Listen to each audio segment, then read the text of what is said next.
My personal life, my athletic life, and educational life defined my position on social justice and advocacy. While I was heavily researching the school to prison pipeline, mass incarceration, racism, and mental health, I was experiencing it.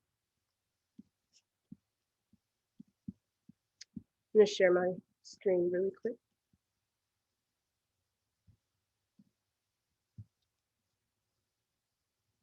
Some of you on this call today may already know versions of my story, while many of you may know nothing at all. I played soccer my whole life and didn't just play on the teams at school. I played on 4 different club teams and had trainers that all played some type of professional sport. I had football trainers, track, softball, and soccer, of course. So soccer and fitness in my household was very important. I remember my dad telling me to do calf raises on the staircase and to do juggle the soccer ball and the tennis balls with my feet during commercials of my favorite TV shows. But I was very athletic in high school and ended up having to choose between running track and playing soccer. And that was really tough decision for me. I had just started track my sophomore year, but I was pretty good. I mean, I placed 8th in the state in the 400-meter dash, but I had been playing soccer for 17 years and I couldn't just give that up. So over the summer leading to my junior year of high school, my team went to ISU summer soccer camp. And not to be cocky or anything, but I performed to the best of my ability that weekend, okay? And from then on, the head coach at the time had an interest in the player I was and the player I had the potential to be. Out of 2 Division I offers and a few lower ranked schools, I decided to commit here or there to Indiana State my junior year of high school. As a Black girl, freshly 17 from Louisville, Kentucky, I knew I was going to college. I knew I was going D1, so I started working harder. I started to train harder. I focused on being the player I was recruited to be. I worked for this. I was ready for this. I ended up signing Indiana State senior year, and I was ready to take on Terre Haute. But it wasn't that easy. Because my ACT scores weren't where they needed to be for admission by like 2 points in the math section, the coach that recruited me arranged for me to go through the LEAP program.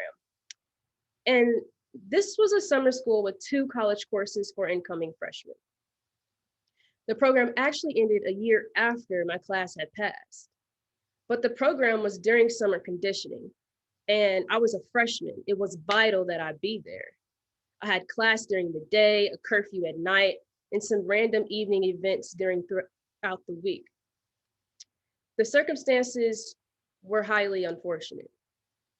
But on the brighter side of things, I knew I was doing what I needed to do to be enrolled in this school 3 hours away from home and play on the Division I team free of financial worries. In my mind, I was set. Around this time, the team was told that we would have a new head coach. I was devastated that the coach I had developed a relationship for the past 2 years will no longer have the opportunity to pour into my potential, the potential that she saw. But I still went in with an open mind because I was new to this anyways. I ended up finishing summer school with my first ever 4.0, and then I had to run the fitness test the next day. We had to run down to the end of the field in like 24 seconds, 10 times. So me having a brief track background, I'm like, okay, bet, no problem. It did not work out like that at all. Not knowing the strategy of the test was to pace yourself. I take off in a dead sprint the very first time. I end up making it at the end in like 12 seconds and am dead tired for the remaining 9 sprints. So needless to say, I failed my rookie season fitness test. As an alternative, me and a few of my teammates had to complete a 1.5 miles in 6 minutes and 30 seconds. Before I stepped up onto that death machine that people call a treadmill, I had seen one girl throw up before stopping the test, and another girl not even make it past the 3-minute mark. So I'm already like, what in the world am I getting myself into? I stepped up on the treadmill that was going 9.4 miles per hour. You couldn't even see the logo on the treadmill, it was going so fast. But I'm a pretty speedy person, so I took on this new test like it determined my fate. And I was doing really good too. So about 4.5 minutes in, I black out. I hear a few of my teammates beside me cheering me on. I feel the eyes of my coaches. I hear weights being slammed on the floor by the basketball team in the room with us. And then I feel the sudden urge to cough up whatever is stuck in my throat. So out of the corner of my eye, I see one of my senior teammates run over and grab a trash can. And she brings the trash can over and holds it up in the air next to the treadmill so I could spit in it. And keep in mind, you all, the treadmill is going 9.4 miles per hour. I completely missed the trash can and spit a fat one right on her chest. This was a senior. I felt and feel so bad. I mean, that's disgusting. But I looked down at the clock again and it reads 6 minutes and 22 seconds. I'm like, oh, okay, I'm good. I got this. 6:27, 6:28, 6:29, 6 minutes, 30 seconds. I stopped running. Notice nowhere in there did I say that the treadmill turned off. So I rode off the treadmill, scraped up my shin, and threw up twice, but I passed. I started practicing with the team and actually ended up spraining my ankle and then was out my freshman season. So summer off season, I come back to Louisville and train with the top ranked coach. And this is all we do all summer, working on speed and taking the ball out of the air under control, back towards the goal, both feet, all of that. I came back sophomore year ready to play. I passed my fitness test the first time with no problem. And I have a great camp. I practiced hard, did what I needed to do, and waited for my chance to get in the game, which was very rare. But I had been injured the season before, so I didn't think too much about it. So the summer leading into my junior year was approaching. And I asked the coach once again what I should work on with my trainer. She throws up this face at me and tells me that I need to trust the process, trust the staff, and not work with anyone else. But I could improve my left foot on my own. So what would you all do? I mean, this lady hasn't given me a reason to trust her as far as I could throw her. Why would I do that now? But I take her advice and go back to Louisville for the summer and get 3 more trainers. 2 were just for technical speed, agility, and explosiveness. The other is just for my left foot. I do what I need to do over the summer, sometimes having 2 training sessions a day, and come ready for my junior year. I passed my fitness test with no problems, helped some of my other teammates pass, and I have a really good summer camp. My best thus far. I even got time on the field, more time than I had gotten in the previous seasons added together. My very first goal early in the season made ESPN top 10. I remember after I scored, all of the frustration and all of the negativity and feelings that I wasn't enough, that I wasn't a good player, all of the things I had been believing about myself for the past 2 years had went away. It was like I remembered who I was, who I had always been, strong, resilient, a good teammate, an excellent player. And then, as you can see in this clip, I bawled my eyes out. I'm a very emotional person. In that one moment, I released all of the negativity that had been festering in my mind. And man, do I have some amazing teammates. Looking at the clip, you might just think, oh, they're hugging her because she's crying. No, my teammates knew. They knew what I had been going through. They knew what I had been putting up with, and they embraced me. And for that, we will forever be family. You see, soccer was more than just a sport for me.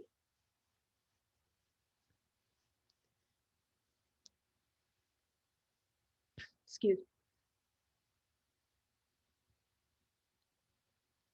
On all of the teams I had been on, I had a relationship with my teammates. It was never about who was playing over who or who was getting more time in the game. We genuinely cared for one another, and we wanted the best player to play. So there started to be some positive consistency. I was getting minutes in the game, making assists, scoring goals, and changing the momentum of the game when I got on the field. Then, out of nowhere, I stopped playing. No explanation, no reasoning. Parents of teammates would come up to me after games and ask me if I was hurt, wondering why I'm not playing. Teammates would text me saying, "It's not you, it's not fair." And all I could do was listen. Teammates, even the captains of the team, would express how confused they were that I was not playing. The season went on, and I still wasn't playing, even when it was clear I should have been. My parents were fed up. I was fed up, but I still did what I needed to do. I mean, this was all I knew, you all. I had grown up in the soccer world. This was me. At a certain point in time, the coach wouldn't even make eye contact with me for days. Now, you guys tell me how a player who has scored 2 goals, made 2 assists, made an apparent difference on the game, in the field, and had the least amount of playing time, never be looked at, never be coached, never see more time in the game. I mean, I was miserable. My skin was breaking out. I was gaining weight. I used to call my mom every day after our 7 a.m. practices and just sob. And like most mothers, mine is extremely protective, and she will go through whatever measures to make sure that I am both mentally and physically safe. So she used to show my dog in the camera to cheer me up some, and it worked every single time. And after feeling like there was nothing that she could do to help me, my mom wanted a cure for all the early morning calls she would be getting. So she skipped all levels of command and called the university's Title IX director. She voiced her concerns about my treatment on the team that I had sacrificed so much to be on. So, being an obedient daughter, I go into the Title IX office and I tell the director everything. I told her about my playing time, the amount of points I have. I told her about the constant acknowledgement of my natural hair, switching from box braids to faux locks to a fro again, saying, "What are you going to do with your hair next?" The constant desire to want to touch my hair, the confusement she had when I couldn't do that one TikTok dance everybody does. And she says, "Wow, Jazz, I would think you would know how to do that." And for anybody who really knows me, you would know I do not have a lick of rhythm. I'm working on it, but it's not there. So I tell the director everything. I mean, after all, I have nothing to hide. Then I give her a list of all the derogatory, discriminatory, and questionable comments the head coach made to me and about me. She explains to me that it is completely my decision as to if I want to file an investigation or not. And then she asks me, why? What do I want from all of this? I tell her 2 things. One, I want the coach to have cultural competency training. And 2, I want the fair chance to play. So I leave the meeting undecided on which route to take. And I continue my usual routine, like going to practice, conditioning, team therapy sessions that we had to go to. And it's now our last game in my junior season. We aren't making it to conference again. We're losing to Valparaiso 4-1. It's 10 minutes left in the game, and I have not played a single second. Sick players, injured players, and players advised not to play by the athletic trainer were now in the game.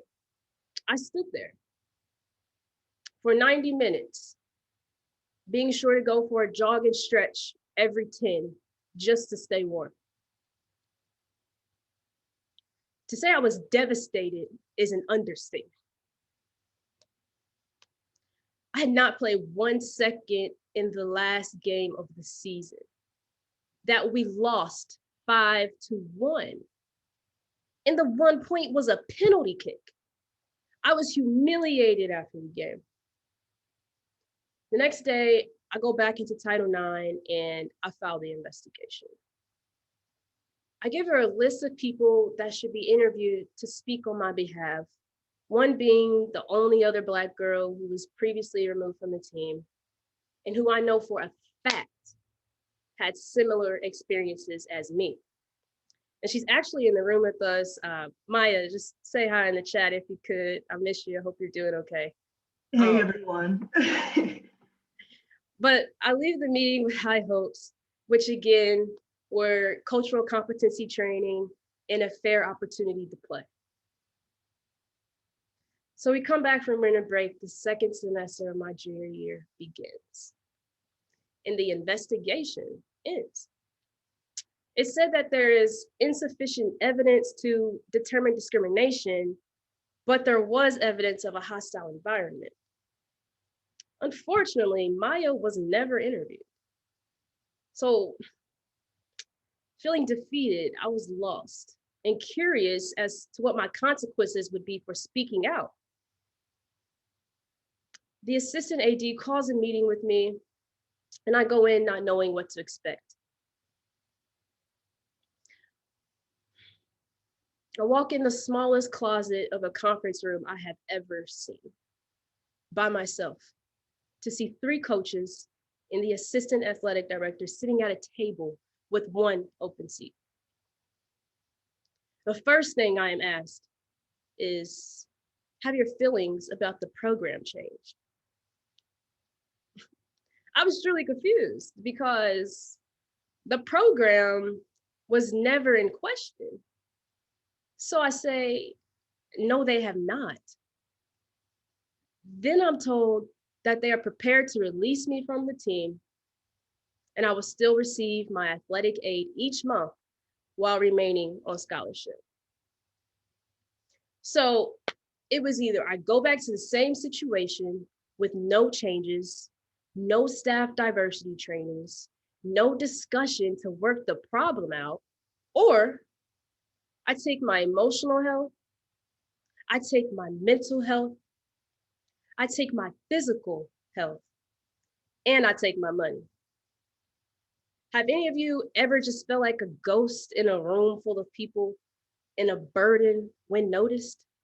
I didn't think twice. You heard me, I was fed up. I was vice president of a sorority who was about to take on new members for the first time. I had been trying to raise my GPA to graduate with cum laude, and I was just tired of it all. I mean, I was tired of constantly feeling like my emotions were misunderstood or invalid. So, not having anything else to say and feeling misrepresented, I say okay and leave the closet.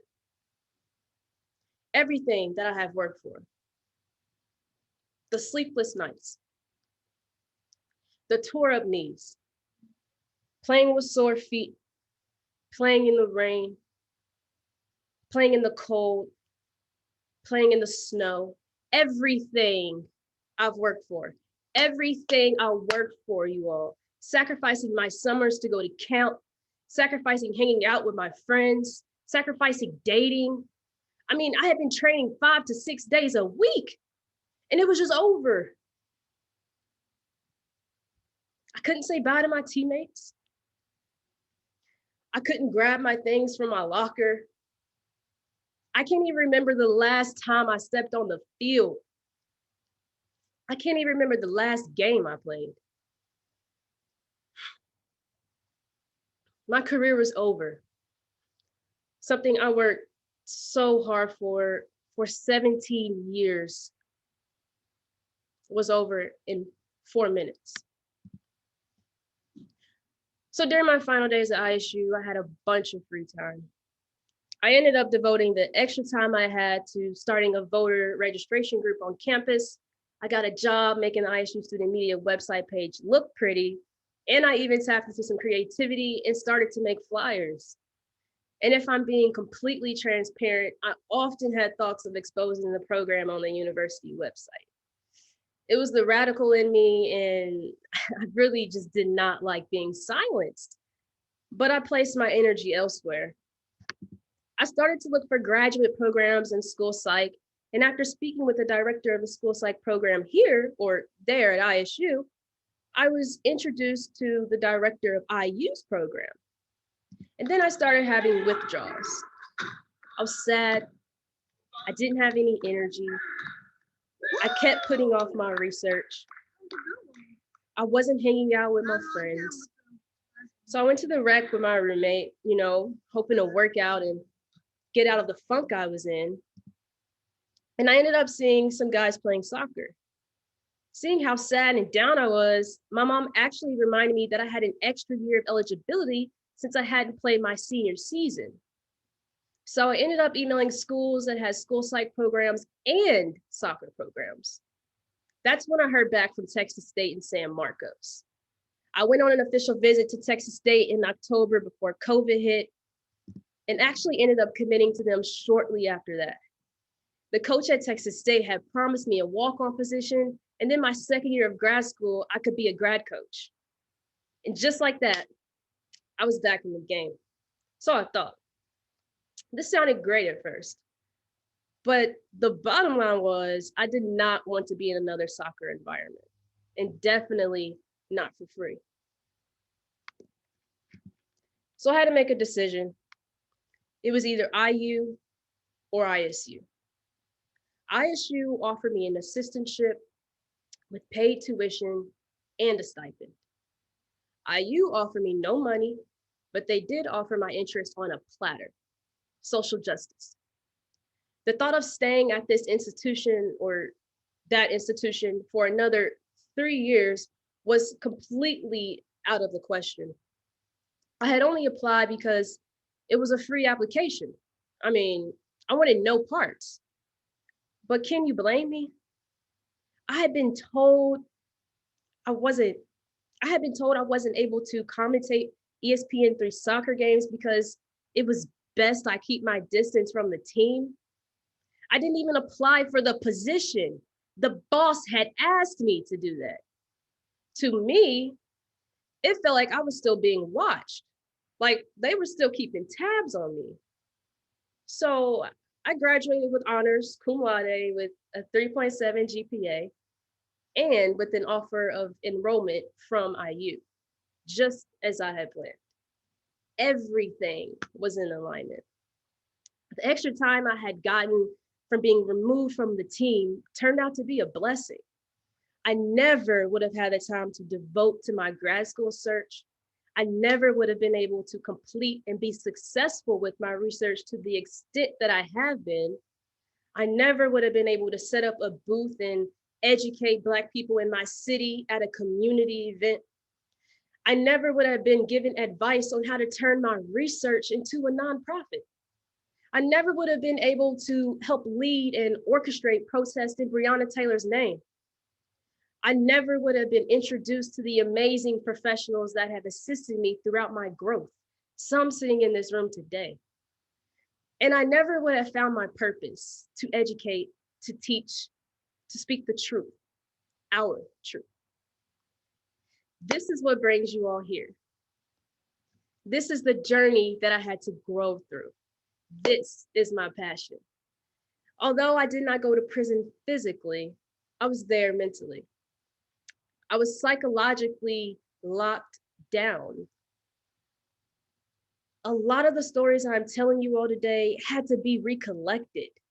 I have suppressed and attempted to forget so many things, you all. I went from believing that I was nothing that I did not deserve to be in the space, to speaking to you all on a platform in the same space I wasn't deserving of. This is what gave me the courage to speak up for those who don't have the courage to because of potential consequences or because they know they won't be heard in the first place. So I strive to be that for the young Black female who suffers through agony, through feelings of worthlessness. And this is not just sports. Sports is minimum, you all. We are talking about life. We are talking about our well-being. So let's dive into what we all came here to hear today, the negative educational experiences of Black girls. Take some time to read this slide to yourselves. Like some people may have doubted, so I can read it for you all. The school to prison pipeline is the system of harsh disciplinary policies and practices that disproportionately push racially and economically marginalized children out of school and into the criminal justice system. Reading or hearing that sentence, you might be like, wait, what? Push children into the criminal justice system? Right, that's the same question. Getting into this line of research though, I remembered that you can no longer be surprised of the available literature and the lack of activity from educational and political leaders. There has been knowledge of the school to prison pipeline for decades. The data is there. I mean, within education, it is known that Black children are at a major disadvantage and are being forced out of schools, into trouble outside of schools, and then they are met face to face with the law. So how did this happen? The 1980s tough on crime policies, most commonly remembered as the 3-strike rule, was actually endorsed by political leaders many hold near and dear to their hearts today. These new sets of rules led to heavy policing in Black and brown communities. And similar to these procedures, zero tolerance policies within school environments adopt severe punishments for minor incidents and increase tension between law enforcement and Black and brown students.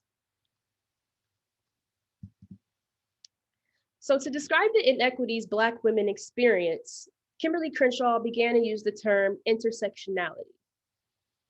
And the term connects the many inequalities like racism and sexism that overlap and create multiple levels of injustice. Considering we are part of two oppressed identities that do not exist separately from one another, the disadvantages we face are at minimum doubled. This is basically intersectionality. The fact that Black women are both disadvantaged due to race, but also gender. And when Black girls are not allowed to freely be themselves, they misunderstand the role of their culture in their lives and begin to disengage from education, detach from the school environment, and experience identity confusion.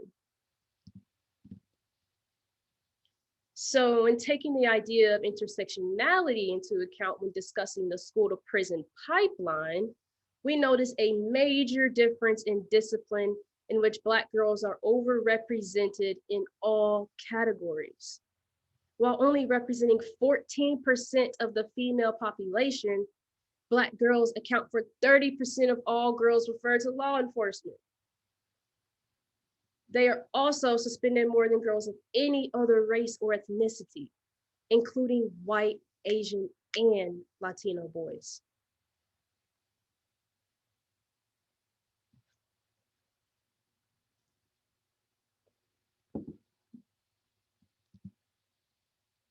As I was reading through these articles to complete my thesis, I'm thinking, are all of these teachers and administrators really this racist? Like, how are all of these Black kids being thrown out of schools with no media talking about it? Except racism is not necessarily the case. It's not that these educators are racist, but more so ignorant, which is a good thing, right? Because ignorance is a choice and can always be altered by receiving more information on the topic. So researchers found that many educational staff are not connecting with their students of color. But why? What is blocking them from building and developing a relationship with Black girls? They noticed that educators' biasness and cultural incompetence contributed to student disengagement, severe disciplinary actions, and increased entry into the juvenile justice system. So, implicit bias is our unconscious and preconceived ideas and attitudes that we have against specific identity groups. This is more likely to influence people to rely on stereotypes and make impulsive decisions. It's automatic. Everyone holds biases. Because of this, students from racial and ethnic groups are more likely to be disciplined for subjective behavior infractions like disruption, disrespect, and defiance, whereas white students would be disciplined for concrete behavior like smoking or skipping class. Educators view the behavior of Black girls differently than their white peers. The stereotypes implanted in educators' subconscious are maintained by media representations of Black women as promiscuous, as sassy, manipulative, and loud. And you know, there's this one time, you all, when one of my teammates walked up to me when we were at the mall one day, and she handed me this platinum blonde ponytail. Then she jokingly said, "Jazz, if you put this on, you might get to play." This wasn't meant to be an insult or hurt me in any way. In my opinion, she had only confirmed what I had been thinking while I was on the team the whole time. That if my hair grew a different direction, if my skin was shades lighter, I might have the same opportunity as them. So relating to, I'm going to show this quick video. It's not going to work. We're going to skip the video. I'm so sorry. So anti-Black bias is the discrimination based on traits and cultural practices that are related to Black people, including limitations on hairstyles that are rooted in white standards of appearance. An 11-year-old Black girl was asked to lead class because her box braids violated the new school policy, which is presented here on your all's screen. This very brief description of Faith Finnity's experience is only one instance of the anti-Black bias Black girls undergo. And this type of discrimination is connected to significant physical and mental harm for girls who would like to keep their hairstyle of choice, but are instead forced to conform to the standards of white identity or their school's administration. Epstein introduces the idea of adultification bias and reports that Black students are assumed to be 4 to 5 years above their actual age. Educators also view Black girls as less innocent and more adult-like, which prevents them from making mistakes, learning, and even growing at the same level as their peers. So I'd gone to a protest with my amazing big sister and some of their amazing friends at about 10:30 at night. My mom was so upset that I was going out to protest that late, but I did not care. The atmosphere downtown in Jefferson Square is unable to be explained with words. At one point in time, I was standing in the street next to my sister, collecting all the mental images I possibly could when we both got shot with rubber bullets. In this moment, determining whether or not we made it home that night, there was no time to be emotional. During their educational journey, Black girls frequently have to suppress and hide their emotion due to the misunderstandings of their true emotions. And their emotions that lead teachers to read harmless behaviors from Black girls as behaviors that deserve discipline referrals and dismissal from education. So stage setting refers to the tendency for Black students to act on certain behaviors before beginning their task. So they will sharpen a pencil, straighten out some papers, or talk with friends before sitting down and doing the assignment. And missing this cultural knowledge, educators mistakenly understand stage setting for disobedience and avoidance. And despite evidence of no significant difference in the misbehavior of Black and white children, Black children are 18 times more likely to be sentenced as adults. On top of that, children sentenced as adults are 5 times more likely to be sexually assaulted and 8 times more likely to commit suicide. The disadvantages in education hold much greater consequences than life as a convict.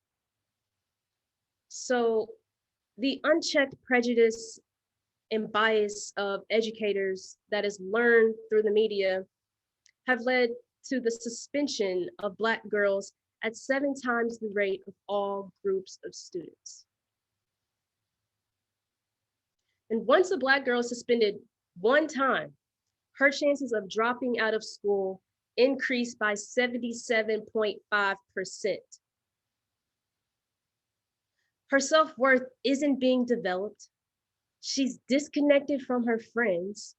She isn't progressing academically. These are direct routes to criminal activity, you all. Take the current incarceration rate into consideration.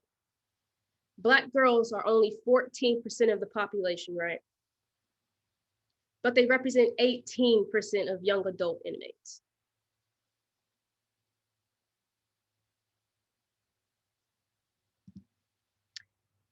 So I'm learning this information, and like many of you, I was feeling many different types of emotions.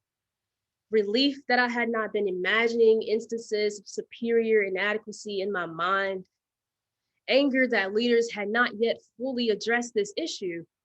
Confusion as to why the literature had not been exposed and shared for the world to see. And excitement for where this new knowledge was going to lead me next. I had a number of questions that I needed answers to. Like, why haven't we fixed the educational system yet? Why do we expect the same people who neglect and oppress populations of people to come to our rescue? Why is it so hard to confront racism? I mean, I went through 4 levels of command, but I was still silenced. All I had asked for was for the people leading me to be trained in leading me. However, education is not the cure-all for all racial sins. At some point, there must be action. And while we think about and develop ways to change the system to include the experiences of the most neglected of populations, sudden measures to dismantling the school to prison pipeline should be put in place. So there are 3 major steps that lead to advocacy: transparency, accountability, and commitment. To reduce the instances of exclusionary discipline, school officials and educators should highlight nurturing and caring relationships with Black girls. School districts' current form of accountability is seen through standardized test scores, which have consistently shown drastically widened academic development gaps between identity groups. Lastly, to successfully address the tendency for Black students to be pushed out of schools and into the criminal justice system, districts should show their commitment and require ongoing mandatory implicit bias and cultural competency trainings. Trainings that have a specific focus on students at the intersection of race and gender. This next section briefly details types of policies, practices, and procedures school leaders should take into consideration when addressing the school to prison pipeline. So schools should enforce policies that are completely neutral and unbiased. These policies should include the culture of all students so that a Black girl doesn't feel like she has to clip on a ponytail like I showed you all earlier.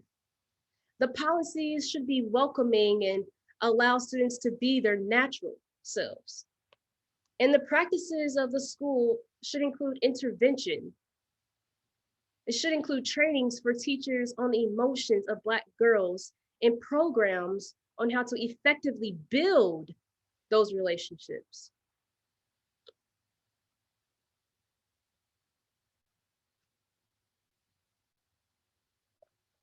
And this quote by author and activist Bell Hooks, I believe, can be used to outline the true solution to it all.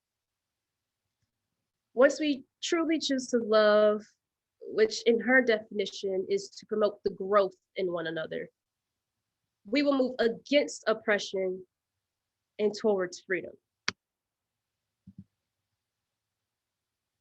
So my mom was set on using the psychology I was taught to better the lives of our future leaders. To my surprise, I was introduced to something completely different. And you might be like, what now? Black psychology. And Black psychology is a separation from Western psychology, which is the psychology we study today. The difference is it includes the history and oppression of Black people. I told you, you can no longer be surprised at the available literature and lack of action. The foundation that psychology was built on was created and endorsed by white men of the 1800s and German scientists, one being Adolf Hitler. I mean, one of the founders of psychology, Wilhelm Wundt, said that the soul cannot exist in the human body. Well, if that's the case, what is psychology? Psyche meaning soul, ology meaning study of. So you all tell me how someone could represent psychology without acknowledging the literal meaning of psychology. As Black people, our soul is important to us. We have soul music, soul food, soul survivor. I mean, our soul is us. It is our makeup. It's our gut feelings, the being that dominates our physical body. What have they been studying if it has not been the soul? What is being practiced, learned, taught, and reinforced if it doesn't include the Black body? These thoughts actually ground the proposal I was selected to write with leaders from all over the world to move psychology forward. And not just for equal rights, for an equal understanding. An understanding of the common sense idea that everyone experiences life differently. An understanding of the disadvantages Black girls and Black people have to navigate through, simply because they have never been considered in the literature. Now, you all understand why I have a passion for this. Now, you know why I'm so rooted and so energized when I talk about this critical racial equity issue. I share with you all my pain, my ups and my downs, my glory. It took me being isolated from the sport I thought defined me. I remind you, while I wasn't in prison physically, I was there. I was there mentally and emotionally. And this is what is happening to our Black girls. This is what we need action on. Before getting to this place that I am in today, in this virtual room with you all, on a platform I can use to share my destiny, I had to recognize my true self. I had to be vulnerable. I had to confront my oppressor who was disguised as my ally. So I challenge you all to confront your own thoughts, confront your own experiences. Confront your experiences of discrimination or racism. No matter how minor or small in nature they may seem to you, all of the experiences you have define how you view the world and how the world views you. You never know where it may lead you, or it may even take you exactly where you had planned to be all along. So thank you all. Again, thank you so much for inviting me in this space. I hope to maybe come back one day, like Dr. Mall said, and maybe sit in on her class. And thank you everybody else for joining me tonight. I'm just curious to see how many participants we have now. How do I stop sharing my screen? 62. 62. 62 participants. Wow, that's beautiful. Thank you all so much. Thank you. Oh, wow. Does anyone have some questions for Jazlyn? Jazlyn, that was wonderful. You're a great scholar, and you're also just a powerful person. Thank you. I think even though there's a lot of people, maybe if you just want to unmute and offer a question, and if there are a bunch of people, maybe we can use the chat. For sure.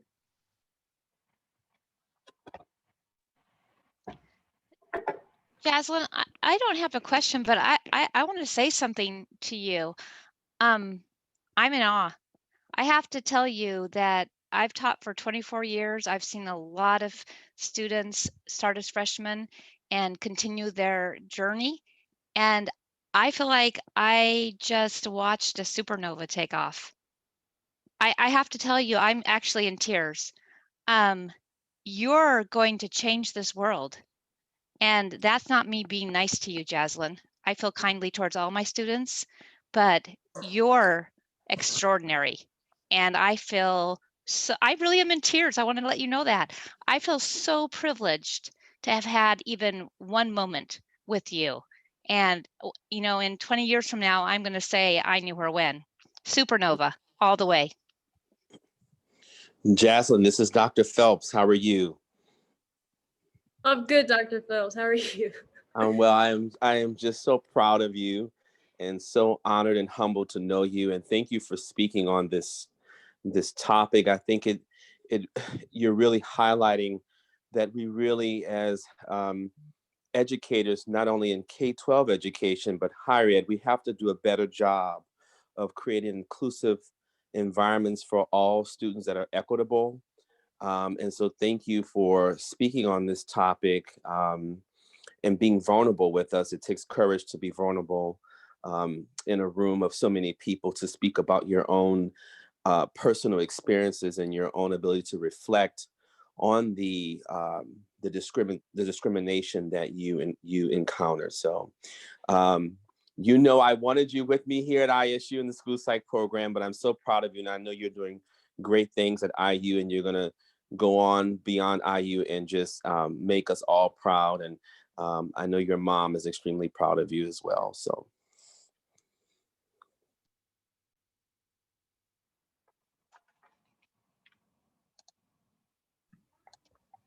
Well, let me jump in and say, I'm surprised you don't have on your resume that you were one of our interns for the Children's Policy and Law Initiative of Indiana, and we nominated you for Intern of the Year. And anyone that has heard you today can understand why that would have, could have, and did happen. You know, in reading over your paper when you were working on it toward the end, I've used some of your material and things that I've done, you know, and people are now beginning to recognize a little bit more what you wrote and what you researched. And I am just amazed at your delivery and the way you have shared this information in a way that's so meaningful. To see it on paper is one thing, but to hear you deliver it with such passion and emotion that touches our heart is remarkable. you're going to be hearing from us, because I think I'm going to ask Janae Hanger is an attorney that works with me. We're probably going to get you on tape. I hope you don't charge us too much. But you've got a story to tell that all universities need to hear, because you had the athletic experience, but our children, our young people go to college and they drop out. And there's more than just money, which sometimes is the reason. But when you're in classes where you're kind of isolated, not that many African Americans are on predominantly white campuses, and some of the things you're saying that professors said to you, we have this link. I went to Indiana State also, and I can remember professors that I couldn't put my finger on it at the time about why I felt different in that class, but I know now what it was. And so you're exposing this, and it's a shame that so many years later, this is still the story. But unless we, and you in particular, continue to speak out with this powerful message and let people hear your story. Shut your dumb ass up, boy. You built up like a penis, nigga. Fuck wrong with you? Shut your dumb ass, boy. It makes it so real. So congratulations. Thank you, Dr. Kelly. And thank you, Dr. Phelps, and thank you, Dr. Ma. I appreciate it. Jazlyn, I don't know if we've met, but your grandmother and my father are first cousins. I work for the population. Nigga, don't give me this shit, nigga, bitch ass. I'm a fucking.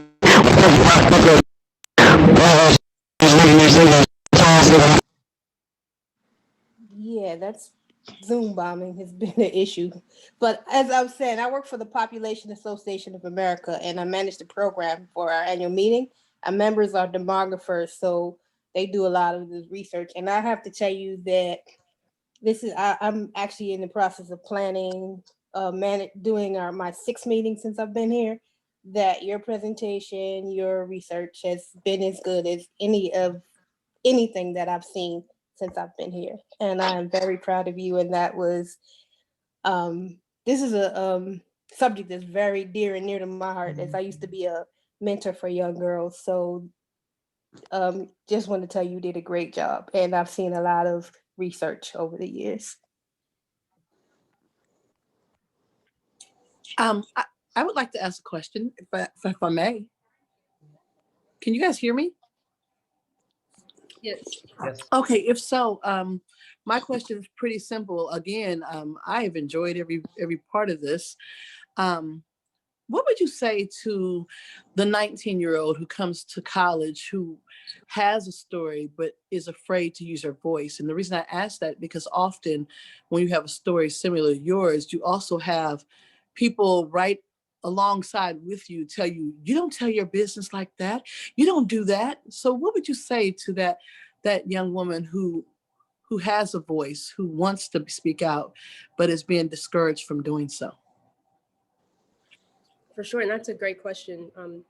Thank you for asking, just in case anybody else in the room is feeling the same ways. I would have to speak on how I felt, because, I didn't want to speak up either. That person, the 19-year-old you're speaking of, they may hit that wall, where they feel like they just can't take anymore. And that's probably when they'll speak out. But I would say to them, don't do it until you want to do it, until you truly, have the urge, the desire to just speak out and speak up, because there could still be fear there. And if there is fear there, you're not ready yet. And I just think it's that simple. Just be patient. Just be patient. Everything will be in alignment.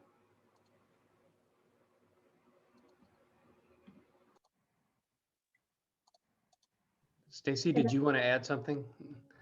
Yeah, I text Jazz to ask if I could say something. So I am an educator as well, and at my school, we give our students a comprehensive school survey at the end of the year. So we want to know how they're feeling in our school building. And honestly, My African-American students, particularly my African-American girls, scored the lowest in a sense of belonging. And basically that they felt like in the classroom, their voice wasn't heard. And so we do a lot of work in our school just around what can we do to ensure that our students, our African-American students, particularly the girls, are being heard. So a lot of things that we do is such as how they complete assignments. We are making sure that their voices are heard. But I think the key thing is building relationships. Because once a student, if they feel that you care about them, they will be more apt to open up and speak out. So I think the relationship building piece is key in a school setting.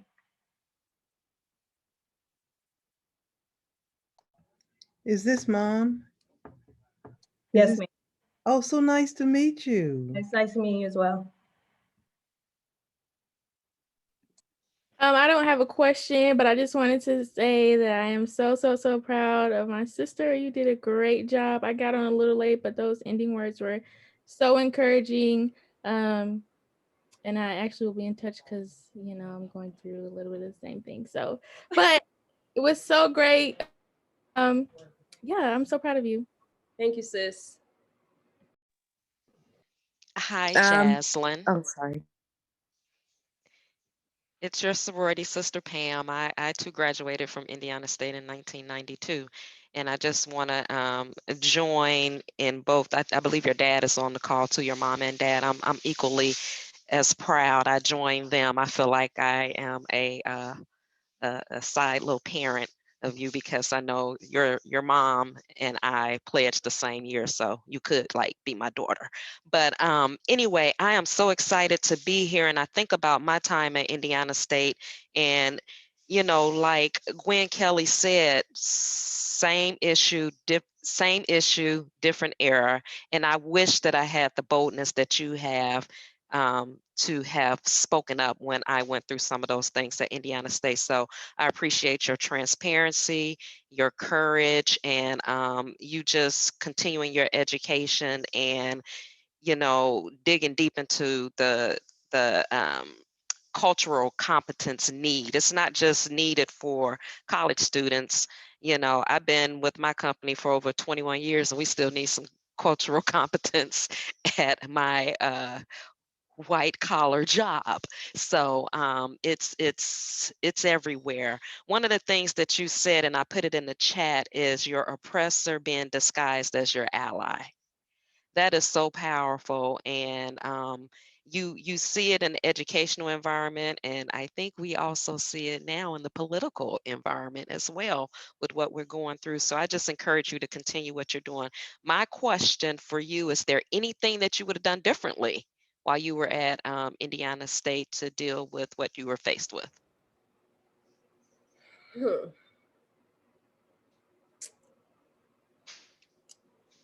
And thank you for the invite, by the way. Oh, of course. Thank you for sharing. The one thing I probably would have done differently, but it kind of goes back to Dr. Craig's idea of the 19-year-old not feeling comfortable speaking up yet. But I wasn't comfortable. It was very hard for me to speak up about anything. It wasn't not just related to discrimination or whatever it may have been. It was hard for me to speak up, period. So if I would have done something differently, I would have been a little bit more outspoken early on in my life. I feel like that would have helped me or assisted me with speaking up now, because it did take 3 years. So that would just be my biggest changes, you know, as a child, starting with childhood, you know, speaking my truth as a child.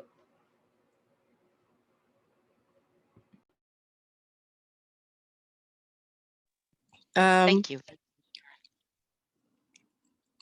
I'm sorry. I just wanted to say that I'm very proud of my pledge mom, and the entire presentation was very insightful. And I just wanted to tell you that you did a fantastic job. Hi, Jazlyn. My name is Jabrea. I'm a current student at ISU, And I just wanted to say I really enjoyed your presentation, and I think it was beautiful. I appreciated hearing your story and your transparency and all that.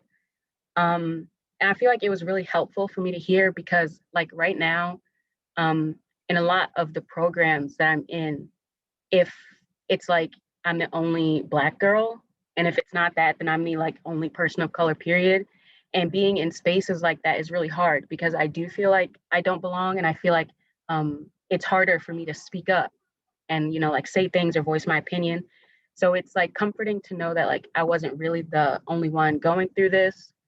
And yeah, and I think that your answer to the question about the 19-year-old that can't speak up yet, because I feel like that's me right now.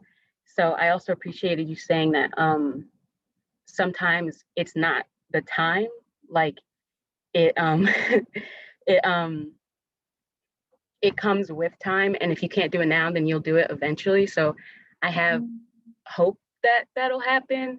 I haven't had any so far, I haven't had any experiences like yours, which I am thankful for. And I'm sorry that you had to go through that. But yeah, I do appreciate you and this presentation. And I see you guys in the chat. I actually was looking into AKA. I was a bit on the fence about it at first, but I do want to learn more. So yeah, thank you.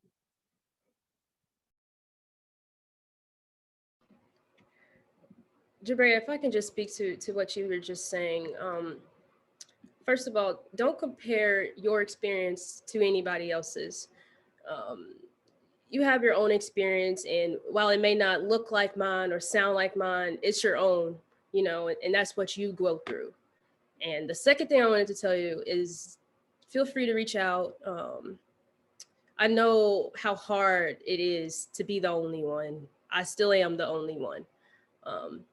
It is a very tough thing to deal with, So just please feel free to reach out to me. I don't have any problems talking to you or anybody else who's listening, please.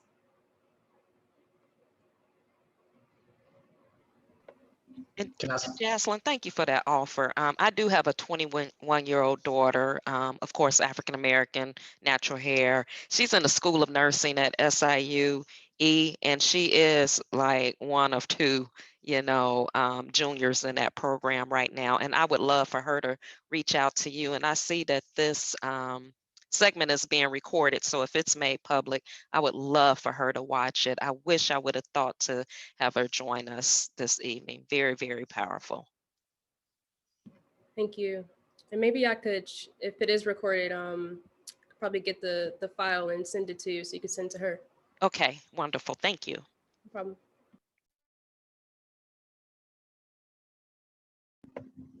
Well, Jazz, I'm just extremely proud of you. And I know your mom is. We was texting back and forth doing this. And so I just wanted to let you know I'm proud of you. You all, I can remember one Christmas when Stacy and I was preparing to get her Christmas together, and Jazlyn said, I don't want a Christmas this year. We're like, what are you talking about? Yes, you do. And she said, no, I want you all to take everything you bought me back, and I want to support a family in South Africa. That's what I want for Christmas. So we knew at an early age that Jazlyn's passion was to help people, to uplift people. She's always been that way. Even on club teams, when people were hurting, she would always put her feelings to the side to uplift others. So I know me and your mom, we're very, very happy and very proud that you are walking into your purpose, and that your pain, your story has been birthed, and it's going to bless and heal other people. I'm so glad that you are transparent in your story. I'm glad that you have grasped onto your story and it's going to be okay. Love you.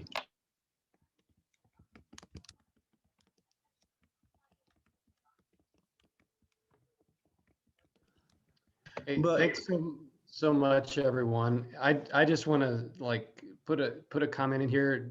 Jazlyn, you've given us so much to think about tonight, and I think we've I think there's a lot to learn and still to be learned for all of us. And I think about the kind of environments that you're talking about, and I know the environments that you're talking about.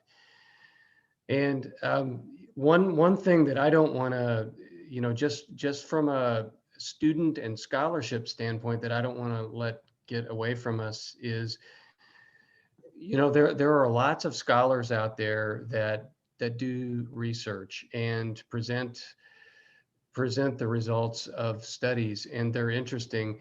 But I think you gave us a lesson tonight in how you present something and how you position. You gave us data and information, but you gave it as part of a very powerful story.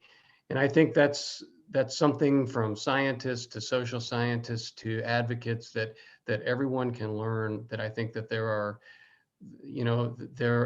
really powerful ways to communicate things, and you'll get more done. You'll accomplish more good, I think, because of the way you present yourself and present the things that you're working on because of that.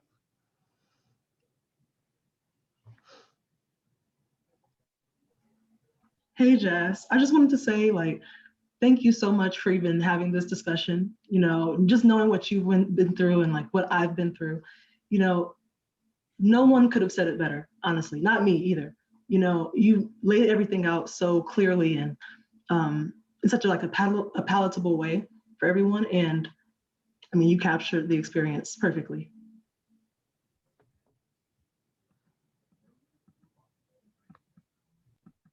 Jazlyn, I just wanted to thank you for inviting me into this space to be here tonight.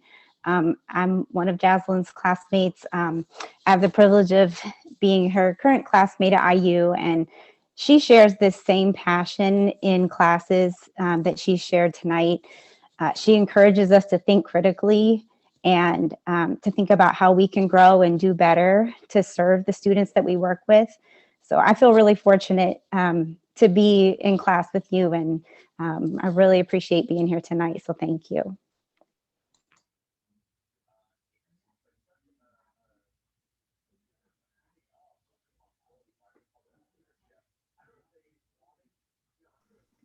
Jazlyn, I don't have a question, but I have a request. I think much of what I learned about you and the work that you're passionate about, I learned today, and we've been working together since September. And so my request for you is that the next time we meet, I want you to know that you are a part of my lab for a reason, and that you are a junior colleague. And so I would love to hear more of your perspective in the work that we are doing going forward. So not a research question, but a research ask of you.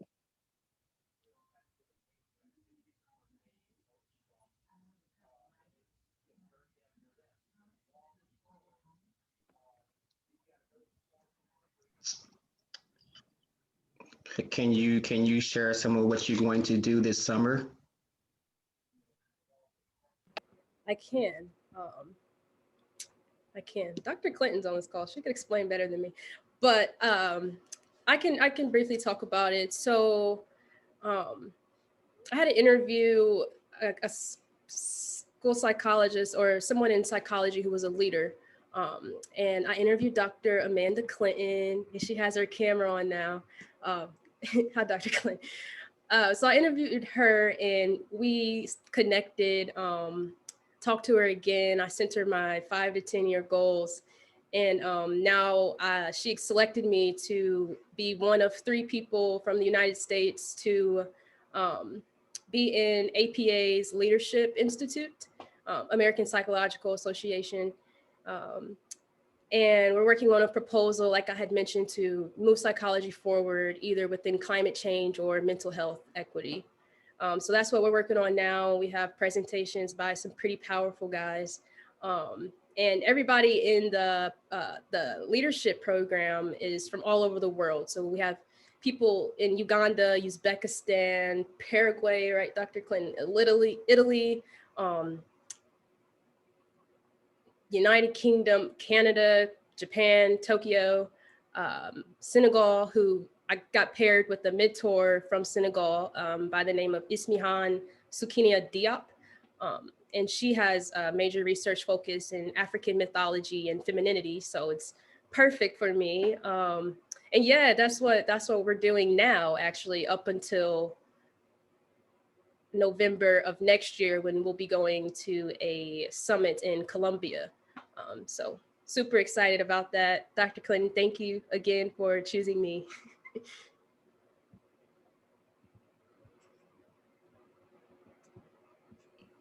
I haven't actually had the privilege or honor of knowing Jazlyn very long, but as many of you have expressed in your comments, I would say I was actually talking about her tonight with my colleagues and sharing that I was invited to this presentation. As so many of you have expressed, you meet Jazlyn for a heartbeat, and you say, this woman, like whatever she wants to accomplish in life, she's going to do it, and it's going to be really great stuff. So it's an honor to have you in the Learning Leadership Institute, and I'm excited that Jazlyn can meet emerging leaders literally from every continent in the world, and particularly Ismahan, her mentor, was hand selected because I think she's brilliant, you're brilliant, like a really incredible match. And so true, as I said in the chat, it's we're fortunate to have you. And like everybody else expressed, thank you so much for inviting me. I enjoyed listening to you, the power, I learned a lot. And I hope to keep listening to you and learning for a long time. So thank you.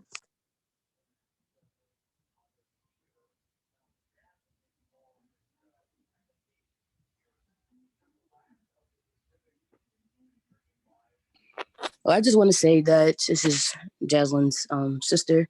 Look at you smiling. I just want to say that I'm proud of you. Thank you for being vulnerable enough to share your story. And I know that this is only the beginning.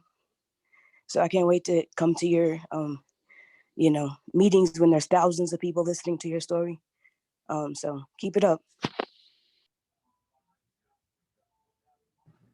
Hi, Jazz. I just wanted to applaud you and thank you for speaking your truth, for speaking our truth, and for sharing your story specifically. I know that it may not have made a difference right now in ISU athletics or athletics collegiately, but in the future it will. And so keep sharing your story and it'll make a difference. Thanks so much.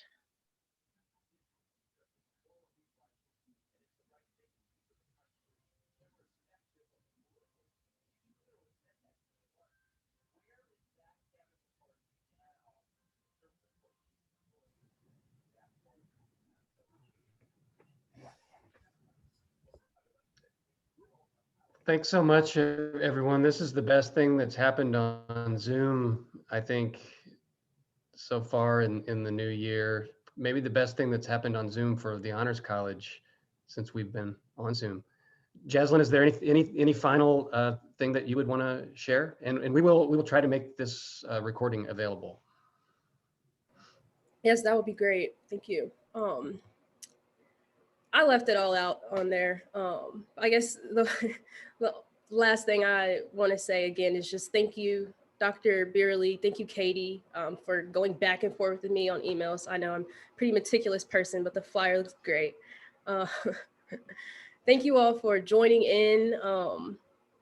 If you can just scroll through the screen, you can see my support system.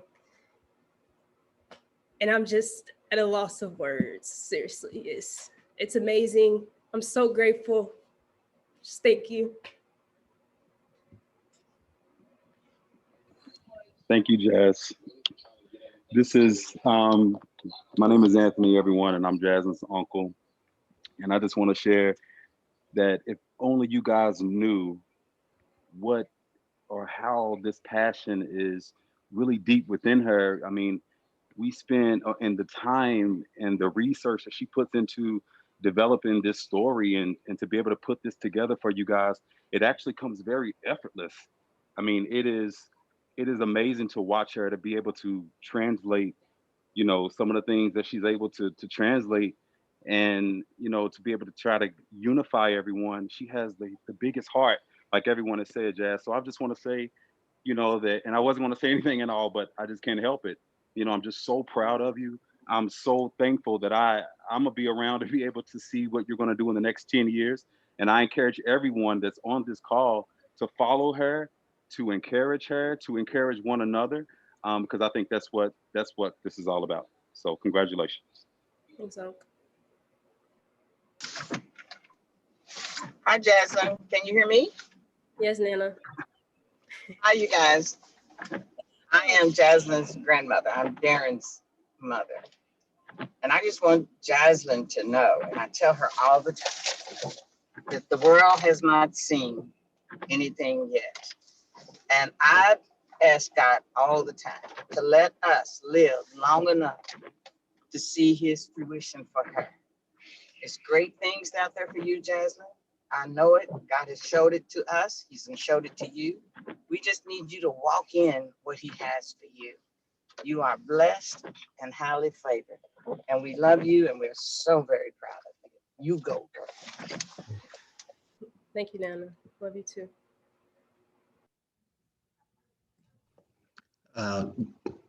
Asia's texting me. She said Devin's game. She's saying that you make her heart explode and she loves you. Good job.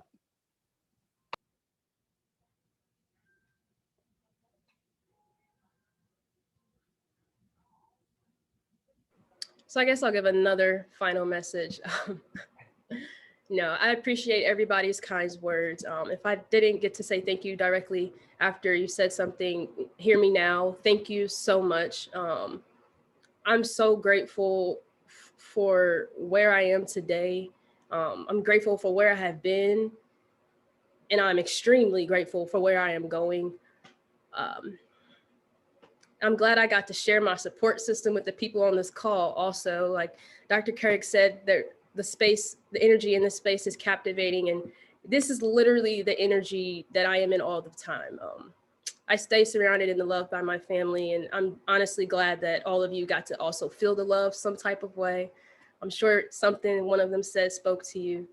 But really, thank you all so much. I hope the Honors College has me back. I would love to do this again. I have way more to talk about. Oh, it's going to be me next. No, Honors College is going to have to wait. I'm sorry. It's the university college that you're going to come to next. Okay, no complaints.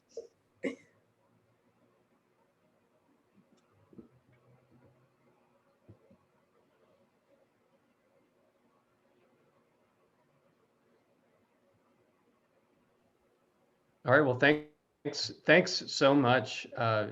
Jazlyn, can't thank you enough for just making the time for us, but sharing at all levels so much of your brilliance and your life, and really just sort of putting it out. And I think just showing how, a direct line from someone's experiences to their passion to intellectual stuff that's going to make a difference. So super proud of you, and super excited to watch all the things that you do next.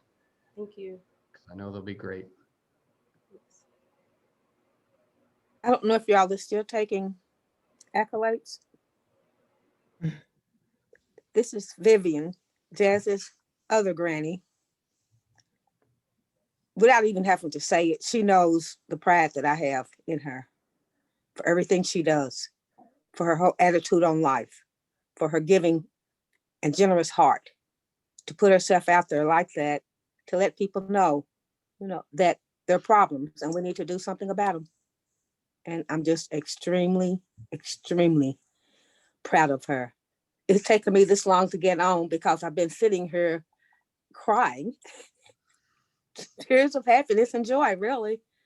I mean, I had to compose myself before I could even talk. But I am just so proud. I could not expect anything less of her, though, because I know she has the ability. She has the drive. She has the heart to do and be whatever she wants in life.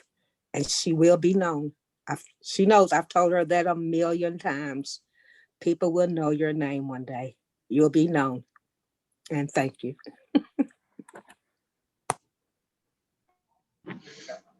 Hey, Jazzy, this is Peppa. How you doing, baby? Hey, Pippa. I'm driving. I've been listening. I'm driving, and I want to get back home safely. I've been to the jumping thing with Dallas, but anyway, love you. I'm very proud of you. It's just it's mind-boggling to see how you're maturing as a young lady, and I pray for you every day, every night. You and Wesley. That God would keep you and provide for you and protect you. And I ask for your angels. So you be blessed, baby. Love you. Love you too, Papa.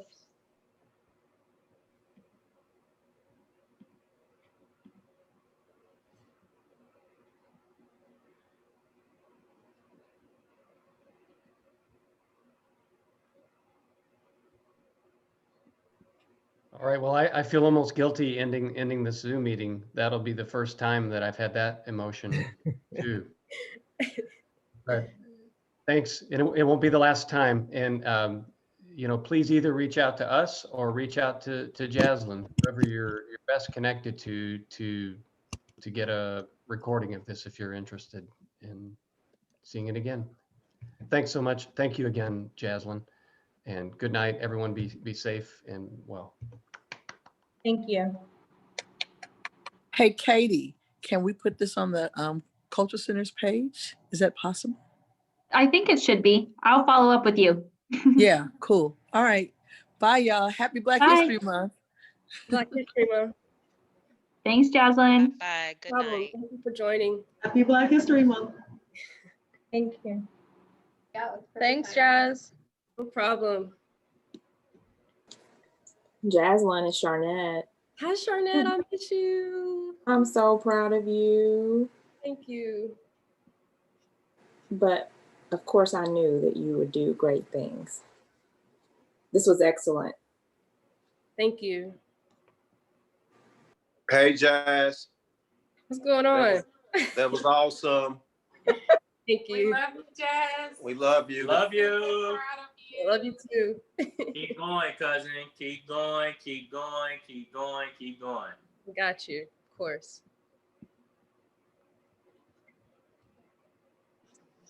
Super proud of you. Well said, well spoken.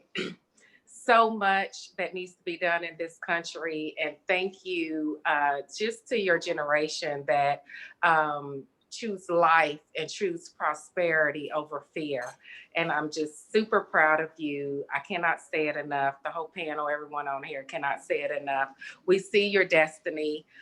We see what you're going to bring to this country, unification to this country, unification in Indiana and Kentucky. And it has to start. And just so glad that you are leading the way. Thank you. I'm super proud to call you my baby cousin. Thank you. Hey, Jazz. I just want to say it's Tony. Hey, Tony. Me and Tori were she's driving, but we were coming back to Terre Haute and we were listening, and I really enjoyed your presentation. You did so good, very articulate, very well spoken, and your experience. A lot of that I did not know, especially bringing us into things. So I appreciate you, and I appreciate you sharing and being vulnerable with us. With your experience, you know, it was very, very good, and I'm so happy. I'm elated that I tuned in. So good job. Thank you so much. I'll be safe.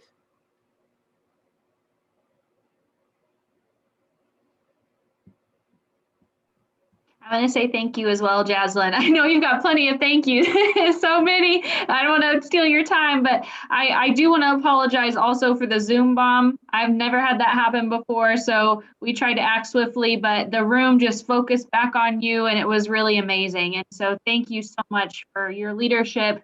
And I'm so glad I got to meet you virtually. And so you are just amazing, and just the true spirit of what it means to be a scholar and an activist and someone who's really going to make a difference in the world. So thank you so much for sharing your just brilliance with everybody here tonight. Thank you, Katie. That was really nice. Well, and I'm proud that we can even associate the Honors College with you now, because I mean, you're beyond us now. You've soared on, and you're doing greater things. So, we're glad we could just be a little part of your story. You were a major part of my story, Dr. Beerley.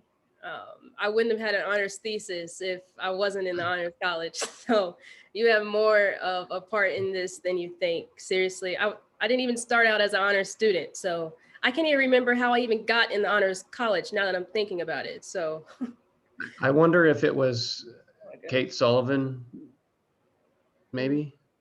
I don't know. I can remember it coming up at some point, but obviously our gain. I mean, and I'm so glad, that it, even if it just gave you like a vehicle to get your thoughts together for the things that you were going to do next, that's good enough. So thank you.